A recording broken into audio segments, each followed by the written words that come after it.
incrível jornada dos hospitalários em Malta. Da violência das cruzadas a um trabalho humanitário em vários lugares do mundo.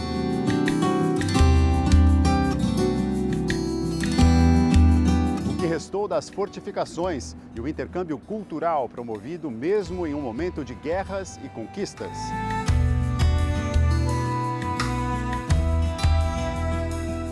A mensagem de tolerância e coexistência em uma das mais belas mesquitas do mundo todo.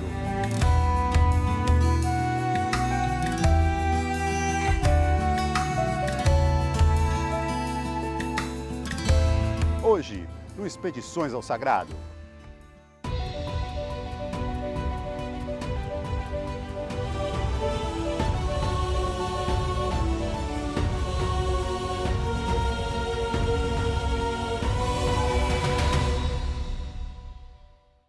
Olá, eu sou o Sérgio Patrick e esse é o Expedições ao Sagrado. O programa é uma parceria entre a TV Aparecida e o projeto Jornada Infinita, com viagens muito especiais para os lugares sagrados mais importantes e fascinantes do mundo todo. Semana passada, a gente foi até a Grécia, refletir sobre a imortalidade, nos locais onde estiveram alguns dos maiores filósofos da antiguidade.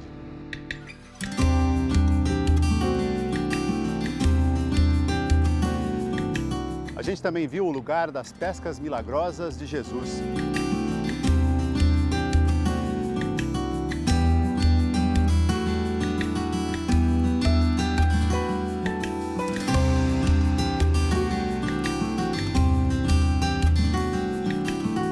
E a pedra do sacrifício de Isaac, a prova de fé do patriarca Abraão.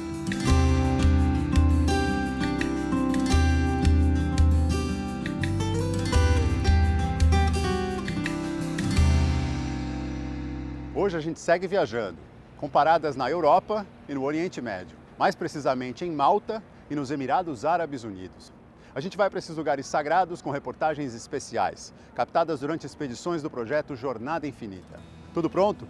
Então é só embarcar com a gente. Seja muito bem-vindo ao Expedições ao Sagrado.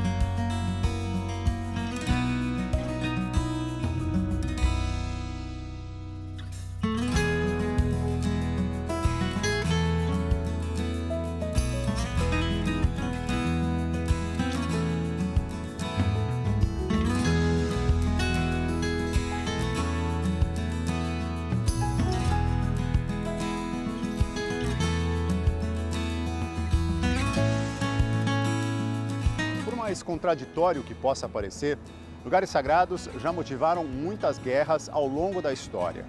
Desde a poderosa mensagem de amor ao próximo deixada por Jesus, o contato com o divino é normalmente ligado a algo sublime, que inspira a vida das pessoas.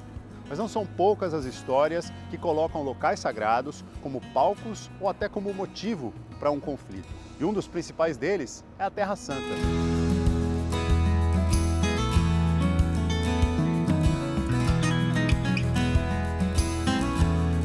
E não é por menos. Para mais de metade da população mundial, entre cristãos, judeus e muçulmanos, muitos dos momentos que definiram a fé e as histórias dessas religiões passam por Jerusalém. Por isso, ter o controle da região sempre foi tão fundamental, importante, para descobrir ou preservar alguns dos lugares sagrados mais importantes. Como o que restou do templo para os judeus,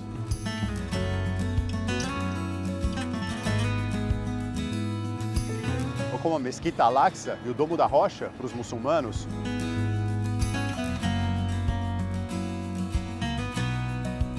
E como o Santo Sepulcro de Jesus para os cristãos.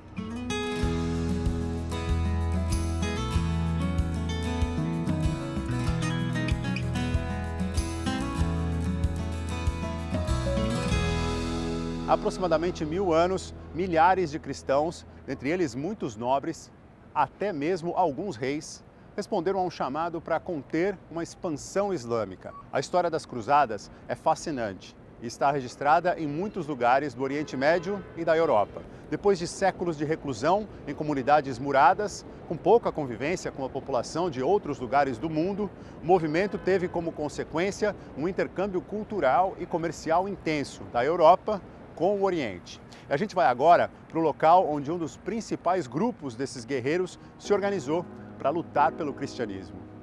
Batalhas sangrentas, juramentos solenes. Uma vida voltada para a fé,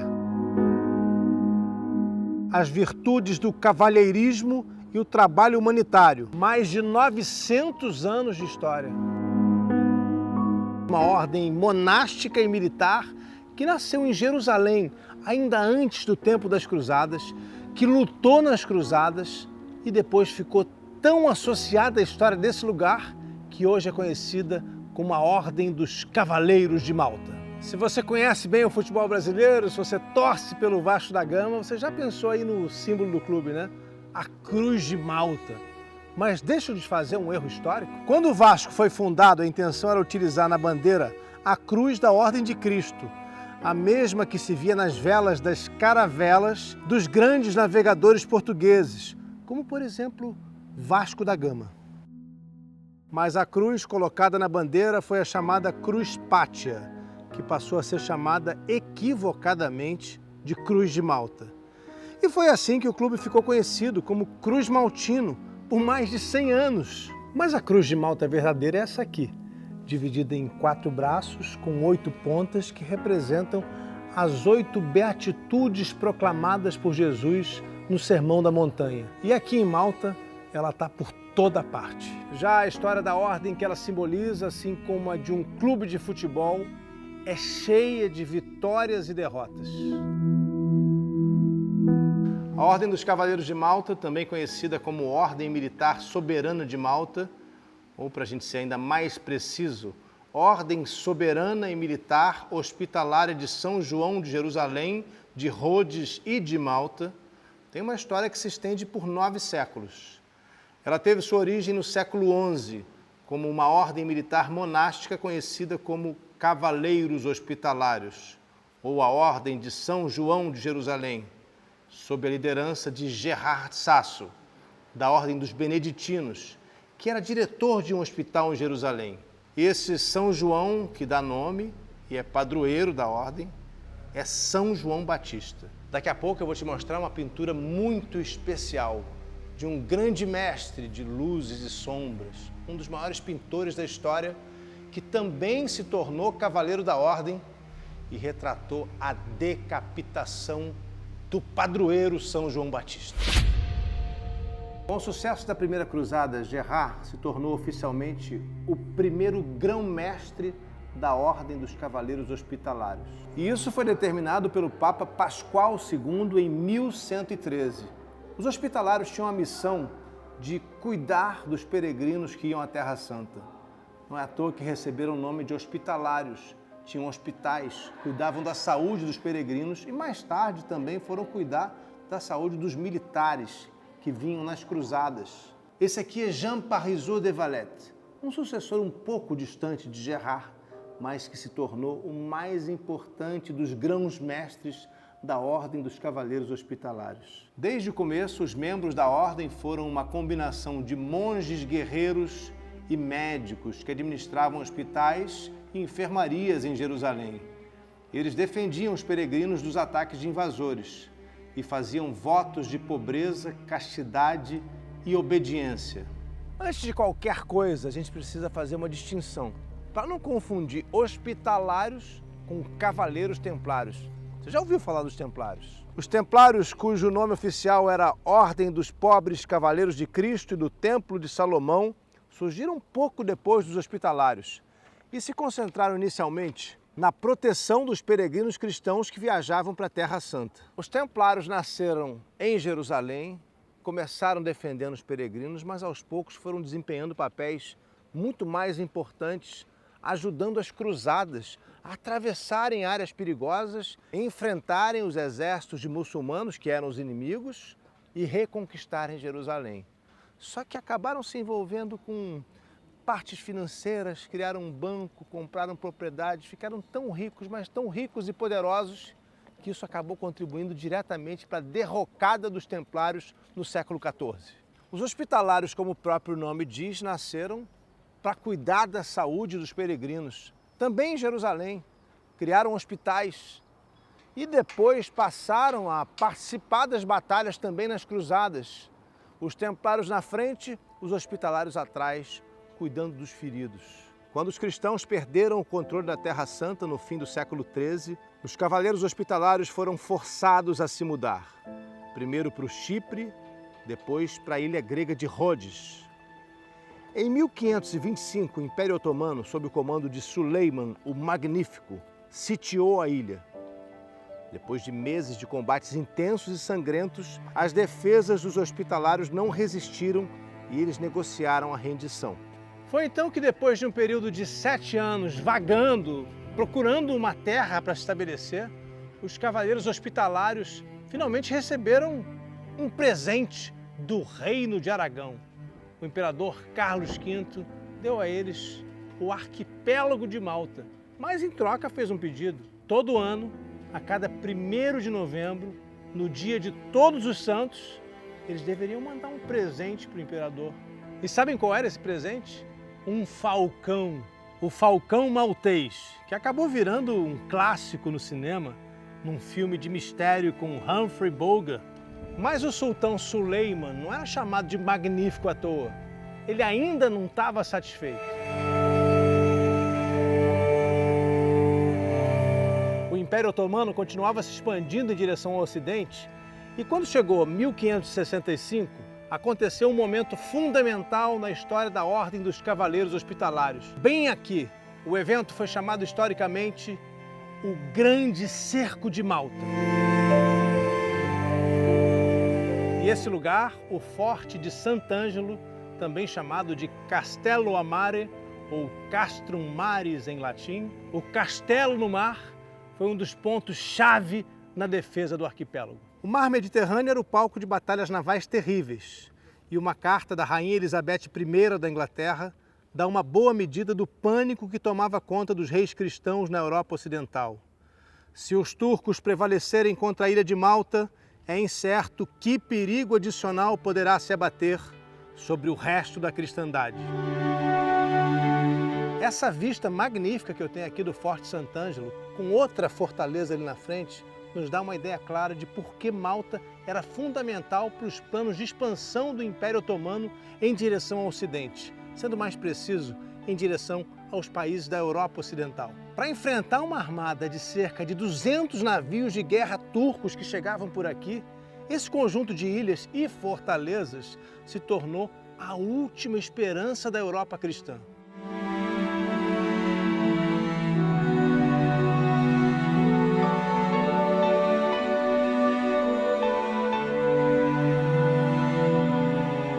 Foi aqui nessa parte do arquipélago, conhecida como Marschallok, hoje uma importante vila de pescadores, que os turcos chegaram com seus navios, forçando a população maltesa a fugir. A própria logística da invasão era tão complicada que isso atrasou a chegada dos invasores. Nesse episódio, além de muitos malteses que foram levados como escravos, conta-se que 1/3 da população aqui morreu.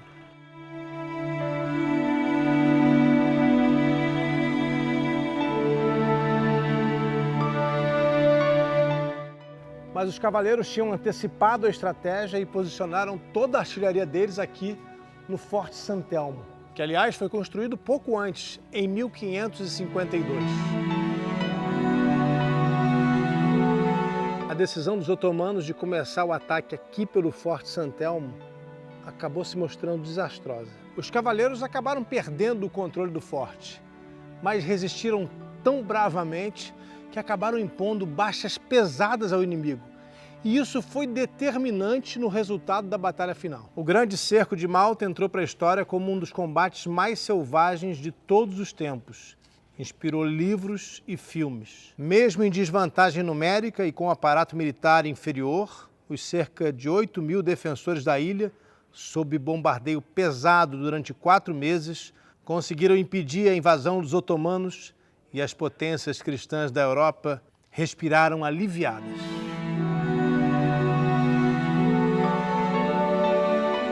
Foi aqui nessa enseada que, em 1565, os cavaleiros hospitalários, já chamados Cavaleiros da Ordem de Malta, conquistaram de vez o amor do resto da Europa. Eles protegeram o continente da invasão dos otomanos que chegavam por aqui. Criou-se nesse lugar o chamado Mar de Sangue. Foram milhares de mortes do lado dos cavaleiros, dos malteses e do lado dos otomanos. Na realidade, era uma luta entre o Islã e o cristianismo. O Islã, que vinha já conquistando terras e mais terras, queria conquistar o resto da Europa. E foi exatamente essa defesa aqui, nesse lugar, nessa enseada, que impediu o Império Otomano de avançar por toda a Europa. Vocês fazem ideia do que isso significa? Isso mudaria o mundo como a gente conhece hoje. Talvez Paris fosse uma capital islâmica, talvez Londres estivesse repleta de mesquitas tomadas pelos árabes. E eu não estou dizendo que isso é bom ou ruim, essa é só a história que a gente está testemunhando aqui em Malta.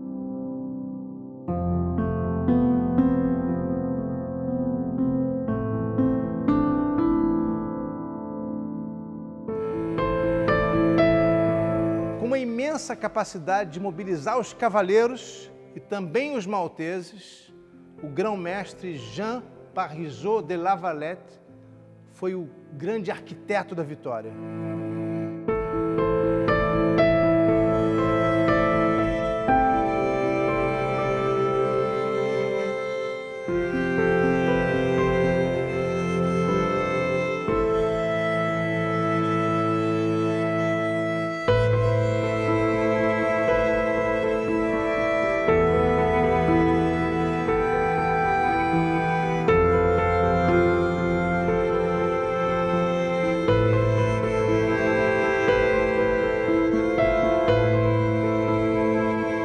Nos momentos mais difíceis do Grande Cerco, de Valette veio aqui à capela grega de Nossa Senhora de Damasco para rezar e pedir pela intercessão de Nossa Senhora.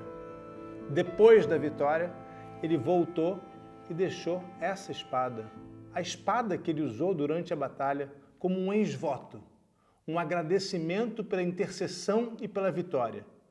Deixou também ali o chapéu que ele usava e rebatizou a cidade de Birgo para Vitoriosa.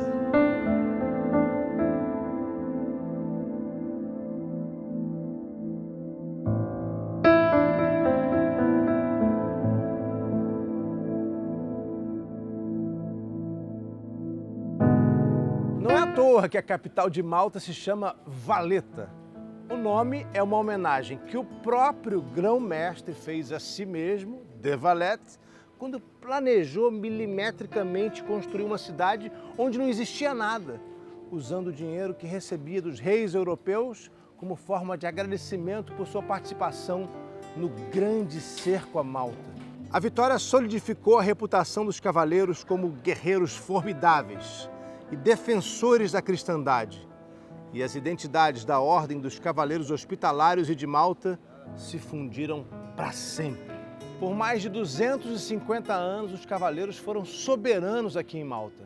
Até que em 1798, um pouco depois da Revolução Francesa, Napoleão Bonaparte cercou a ilha, desembarcou em 7 pontos diferentes e sitiou a cidade fortificada de Valeta. Essa derrota para os franceses marcou definitivamente o fim da soberania da Ordem sobre um Estado independente pela primeira vez desde o tempo das Cruzadas. Quando Napoleão conquistou Malta, ele mandou apagar todos os símbolos da ordem que ele encontrou pelo caminho. A gente pode ver aqui, nesse antigo hospital, hoje um convento, que o brasão de armas da Ordem dos Cavaleiros de Malta foi literalmente raspado. A Ordem dos Cavaleiros, então, se dispersou por vários países da Europa, mas continuou com seu trabalho beneficente. Nos séculos XIX e XX, a Ordem recuperou sua identidade como entidade soberana, ainda que sem base territorial. Concentrou-se, então, em esforços humanitários, criando hospitais, missões médicas e prestando assistência em tempos de crise.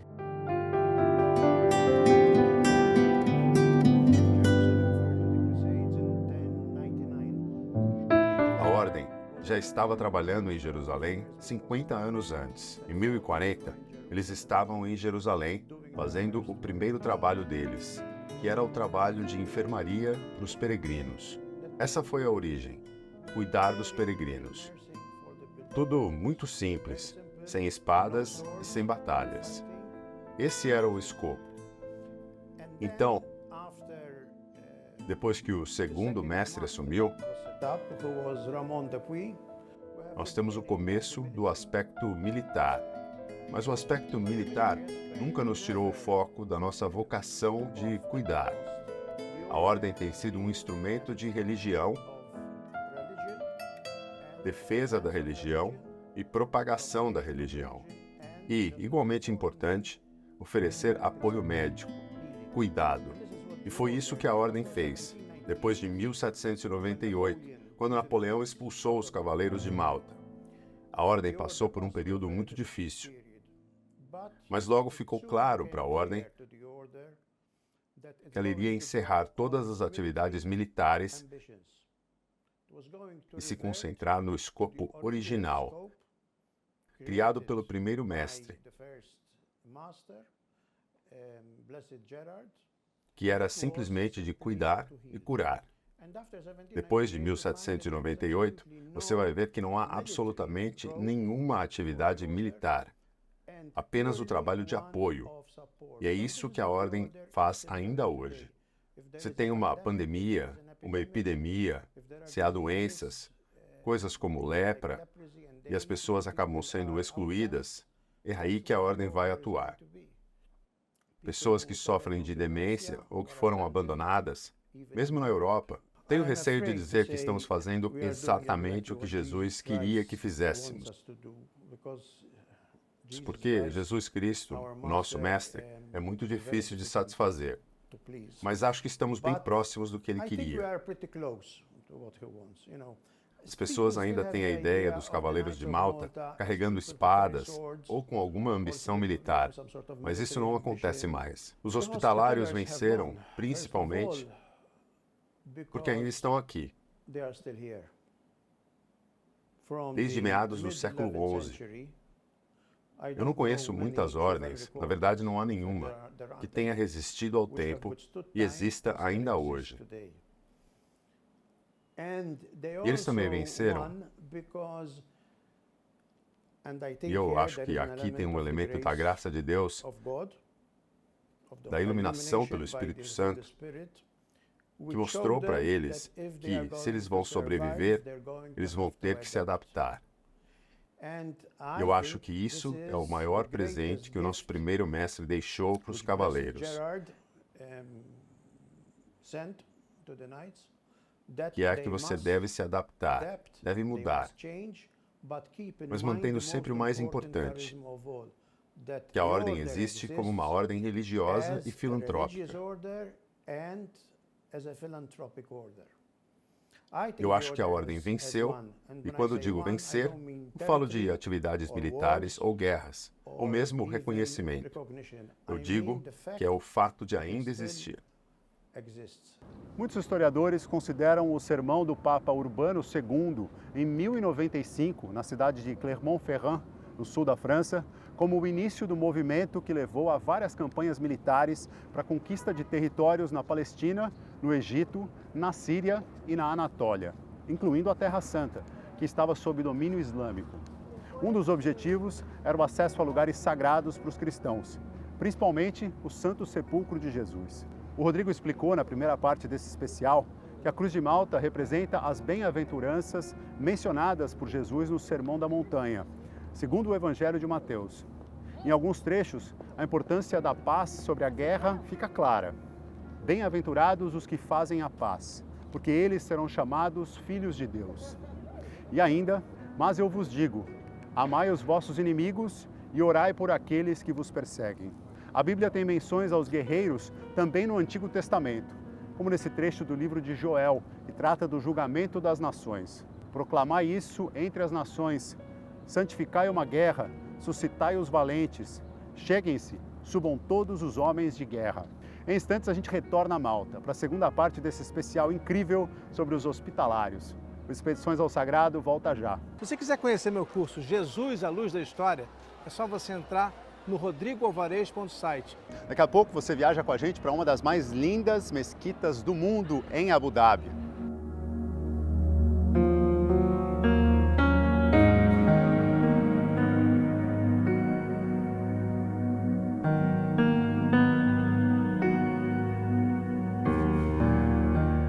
Agora a gente segue com a história fascinante dos hospitalários em Malta. Como toda conquista, as cruzadas também tiveram elementos de expansão territorial e acúmulo de riquezas. No aspecto religioso, além da recuperação dos lugares sagrados, o movimento também foi fundamental para que algumas das principais relíquias do cristianismo, como a coroa de espinhos e pedaços da cruz de Jesus, fossem levadas para a Europa. Havia naquela época uma expectativa grande pelo Apocalipse, que muita gente acreditava poderia acontecer aproximadamente 1000 anos depois do nascimento ou da morte de Jesus. As viagens eram um ato de devoção e carregavam também a promessa de absolvição dos pecados e de glória eterna. A gente vai voltar para Malta para ver a segunda parte desse especial sobre as cruzadas, mais precisamente sobre os hospitalários.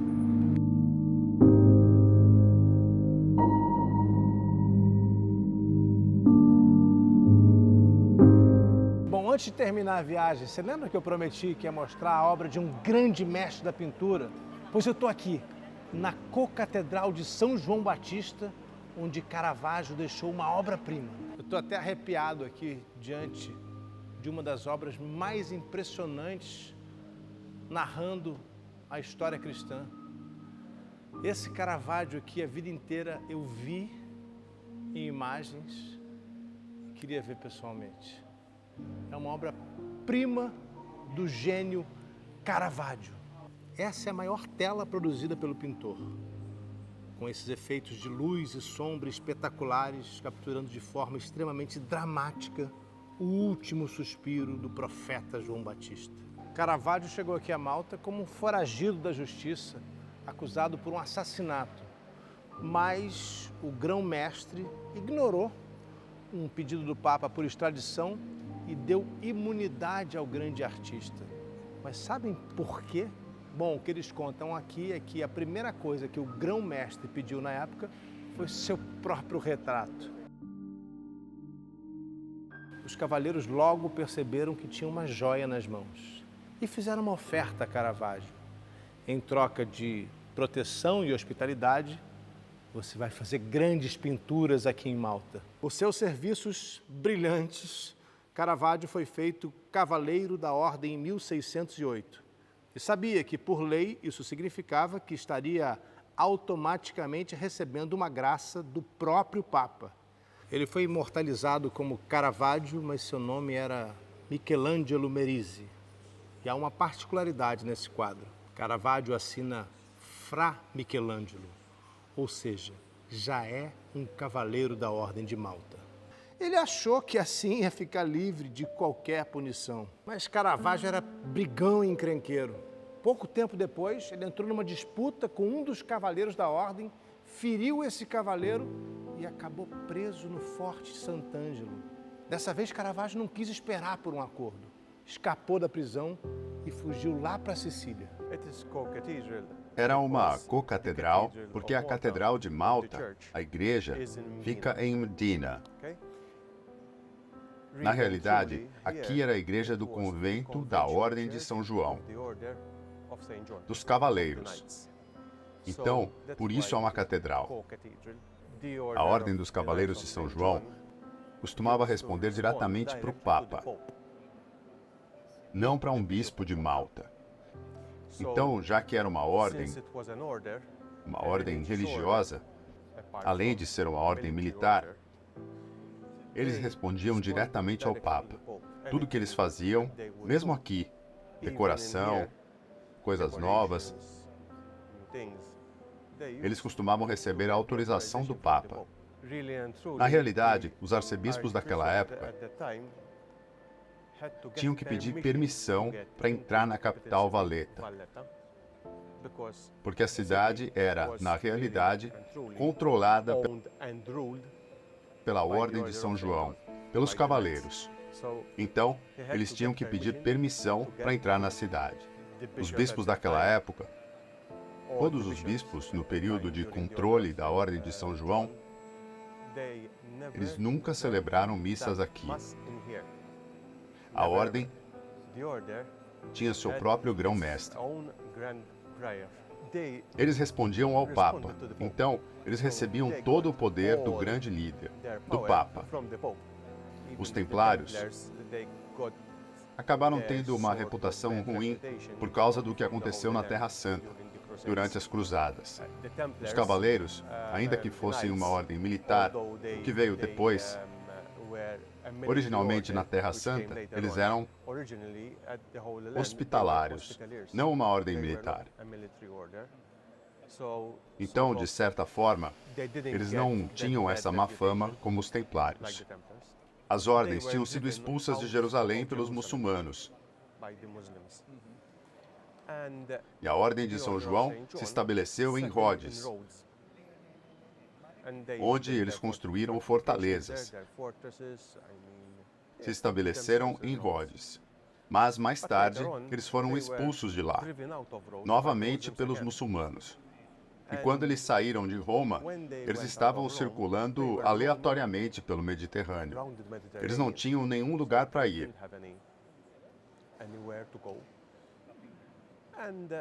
E Malta foi doada para a Ordem de São João pelo rei da Espanha. Não havia fortes, a não ser por algumas estruturas que tinham sobrado. Não havia recursos aqui. A água era limitada, porque é uma ilha de terra muito seca. Então, eles aceitaram a ilha pensando em ficar aqui por um período curto, até que pudessem encontrar algo melhor.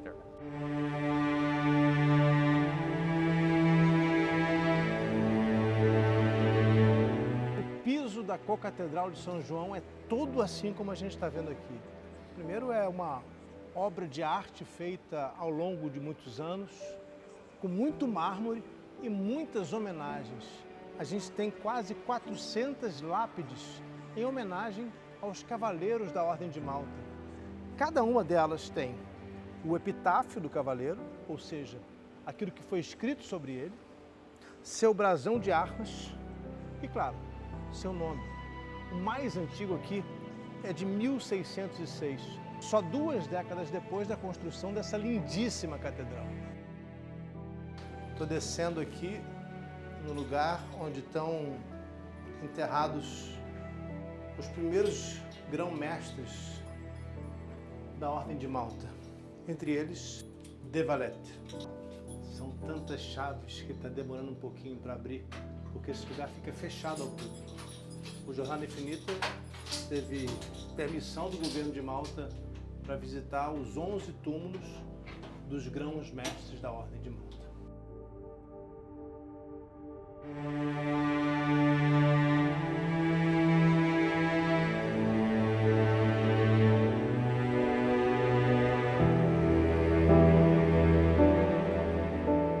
Aqui no Panteão dos Grãos-Mestres, eu preciso andar pelo lado, tem uma área bem reservada, porque no centro foram enterrados os grãos-mestres mais recentes da Ordem de Malta. Aqui, o maior túmulo foi dedicado a Lacassière, o grão-mestre que construiu a Co-Catedral de São João, que fica aqui em cima. E justamente nesse lugar, dentro da catedral, ele mandou fazer um lindíssimo monumento em sua própria homenagem.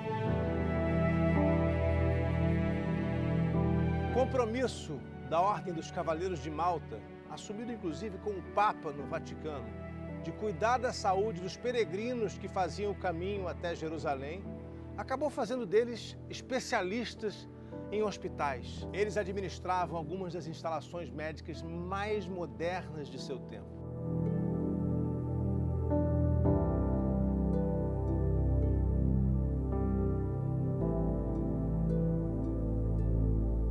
Hoje a Ordem dos Cavaleiros de Malta evoluiu para uma organização humanitária com presença em praticamente todo o mundo. Na realidade, em 120 países, onde eles oferecem ajuda às populações carentes. E tem uma situação tão curiosa e peculiar politicamente que podem ter o próprio passaporte e também uma moeda que não existe em nenhum outro país. Eles mantêm relações diplomáticas com muitos países e gozam do estatuto de observadores na ONU. E também acabaram virando um prato cheio para quem gosta de teoria da conspiração. Seus membros foram acusados de influenciar os rumos da geopolítica internacional para garantir o domínio dos ideais cristãos em momentos chaves da história. Recentemente, o Papa Francisco tomou decisões que interferiram nos assuntos governamentais da ordem, o que acabou gerando uma tensão entre os cavaleiros e a autoridade máxima do catolicismo, quando, na verdade, o Papa continua sendo a autoridade que deve governar acima dos cavaleiros da Ordem de Malta.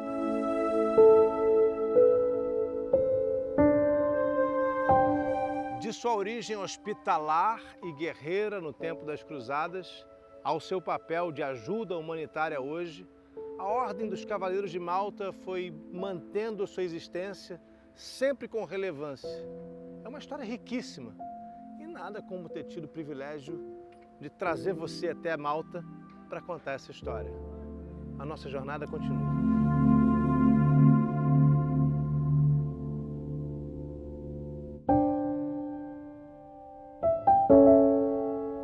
Mais uma vez, a gente vê a ideia de conhecer mais para entender melhor como algo muito importante. Muitas vezes, a gente resume a história dos cruzados às batalhas e às conquistas e não se dá conta de coisas tão importantes como esse trabalho de caridade dos hospitalários. Até hoje é possível ver na Terra Santa lugares por onde os cruzados passaram. Depois da conquista de Jerusalém em 1099, os cavaleiros fizeram da mesquita Al-Aqsa, construída onde ficava o templo de Herodes, um estábulo. Para proteger os novos territórios, os cruzados ergueram fortificações ao longo do mar Mediterrâneo. Muitos artesãos da região foram chamados para decorar as recém-inauguradas igrejas cristãs. E por isso, muita arte que a gente vê no local daquela época é uma mistura da estética islâmica com motivos cristãos.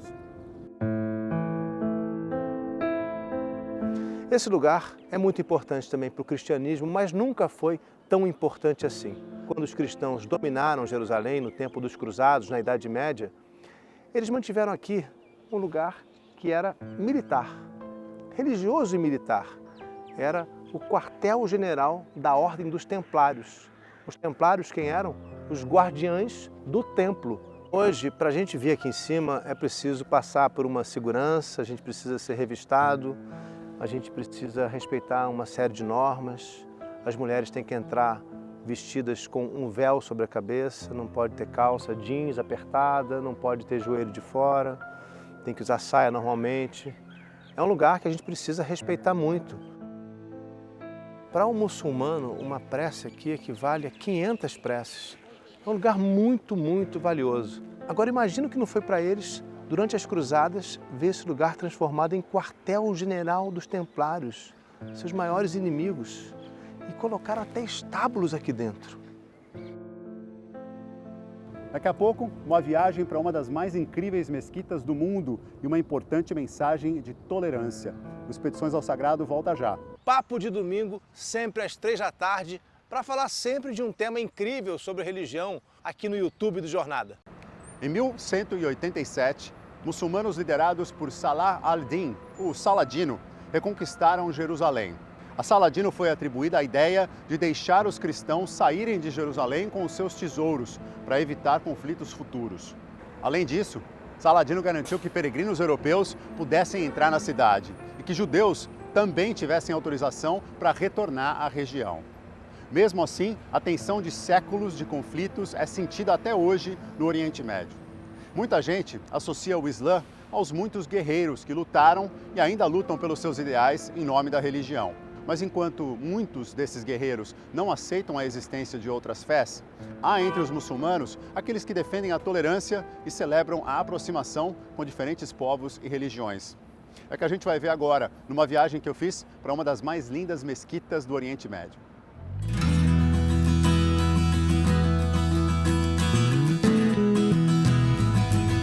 Jornada Infinita hoje está na estrada, aqui no Oriente Médio. Eu saí de Dubai para um trajeto de mais ou menos 1 hora, um pouquinho mais de 100 quilômetros, para chegar a Abu Dhabi, que é a cidade onde fica o outro dos 7 Emirados, dos Emirados Árabes Unidos, o mais rico e também o que tem a mesquita, que é uma das mesquitas mais lindas e mais importantes e maiores mesquitas do mundo inteiro. Eu vou mostrar para vocês nesse especial de hoje.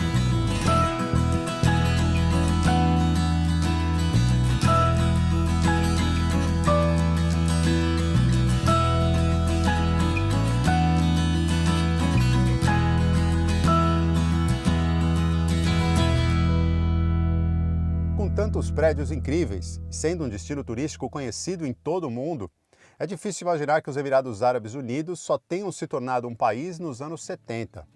A região sempre foi um polo importante de comércio no Oriente Médio, mas foi com a descoberta de petróleo no Golfo Pérsico, em meados dos anos 60, que as coisas mudaram definitivamente. O país se modernizou e abriu as portas para o mundo, especialmente as principais cidades dos principais Emirados, Dubai e Abu Dhabi.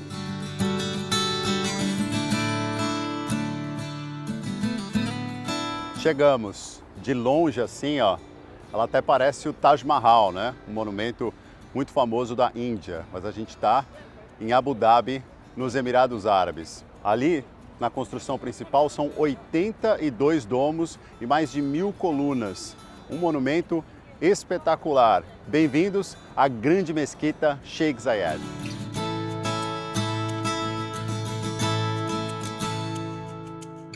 A população dos Emirados Árabes é de aproximadamente 9 milhões de pessoas. Delas, mais de 50% são muçulmanos. Mas apesar de o Islã ser a religião oficial, os Emirados Árabes se orgulham de serem um lugar tolerante e pedem apenas que as pessoas respeitem alguns traços culturais do Islã, como não tomar bebida alcoólica na rua, não falar alto ou usar palavrões, além de cobrir o corpo em lugares sagrados, principalmente as mulheres. A primeira coisa que a gente nota quando chega aqui na mesquita é a cor branca. Está em todos os lugares, na fachada, nas colunas, nas cúpulas e nos minaretes, e nesse majestoso pátio interno. Para os muçulmanos, o branco simboliza limpeza e pureza, e é associado também com a simplicidade, com a humildade e com o sagrado. A mesquita Sheikh Zayed é tão grande que estima-se que mais de 40 mil pessoas possam visitar o local ao mesmo tempo. Essas torres são os minaretes, característicos de mesquitas, de onde são enviados os chamados para 5 orações do dia. E aqui, os minaretes são enormes, têm 106 metros de altura. A Grande Mesquita é uma homenagem ao Sheikh Zayed bin Sultan Al Nahyan, o fundador dos Emirados Árabes Unidos. Aqui tem um mausoléu dedicado a ele, mas não é permitido gravar ou tirar fotos do lugar, por elas não fazerem parte de como os muçulmanos decoram os seus lugares sagrados. Mas as representações de plantas estão por todos os lados. No chão do pátio, nas colunas. E olha só que interessante, esses desenhos não são pinturas. Se a gente olhar de perto, é possível ver os mosaicos e a beleza desse trabalho incrível.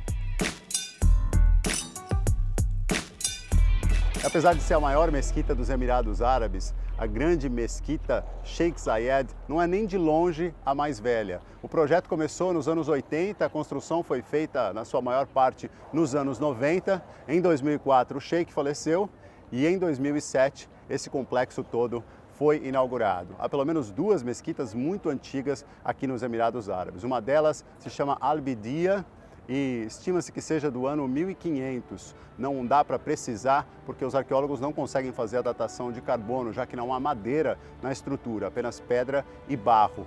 Arqueólogos também encontraram há algum tempo uma estrutura, apenas ruínas de uma estrutura de uma mesquita que deve ter pelo menos 1000 anos aqui nos Emirados Árabes.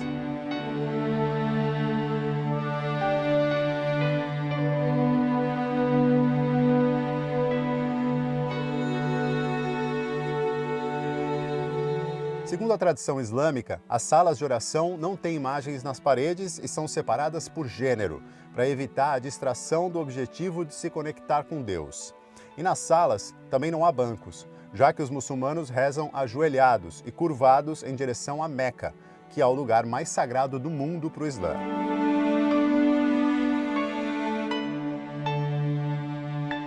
Além de os sapatos ficarem de fora da sala de oração, há ainda um lugar para que os fiéis possam usar a água para se lavar das impurezas antes do momento de oração. A grande atração da mesquita Sheikh Zayed é essa enorme sala de oração, usada apenas em ocasiões especiais, como as celebrações do Ramadã, por exemplo, que é o mês que celebra a revelação do Alcorão para o profeta Maomé.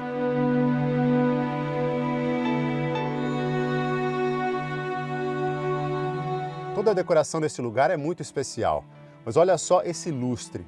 É uma obra de arte, são 40 quilos de ouro, pedras preciosas e cristais Swarovski. O carpete da grande sala de oração também é um espetáculo à parte. Tem 5.627 metros quadrados, é o maior carpete do mundo. Uma peça feita com 70% de lã e 30% de algodão. Pesa 12 toneladas. São mais de 2 bilhões de nós que foram amarrados manualmente, imagina só. Um trabalho que levou mais de um ano para ficar pronto. A cor predominante é o verde, que era a cor preferida do Sheikh Zayed, e também é uma cor associada com o paraíso no Islã. Já o marrom, que a gente também vê no carpete, representa a areia do deserto da região. Curiosamente, os mais de 1.200 artesãos envolvidos nesse projeto trabalharam para uma empresa iraniana, um país de maioria xiita, tecendo o carpete para uma mesquita sunita. Diferente dos sunitas, muçulmanos xiitas acreditam que os líderes da religião têm que ser descendentes diretos do profeta Maomé. Apesar de ser relativamente nova, a grande mesquita Sheikh Zayed aparece sempre nas listas das mais bonitas e importantes do mundo, pelo tamanho, pela arquitetura, pelos detalhes e também pela conexão que os Emirados Árabes têm com o resto do mundo. Todos os anos, mais de 6 milhões de visitantes vêm até aqui, sendo que mais de 80% desses visitantes são estrangeiros e mais de 2/3 não são muçulmanos. Assim, a grande mesquita Sheikh Zayed é também um importante acesso à cultura e às tradições do Oriente Médio. A nossa jornada continua.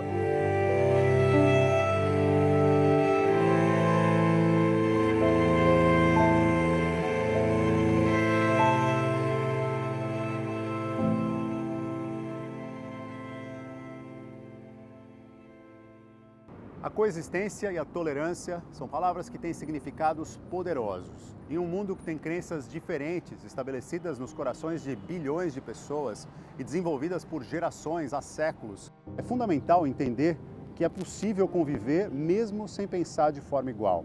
O Papa Francisco ressaltou recentemente o compromisso compartilhado pela qualidade de vida entre cristãos e muçulmanos.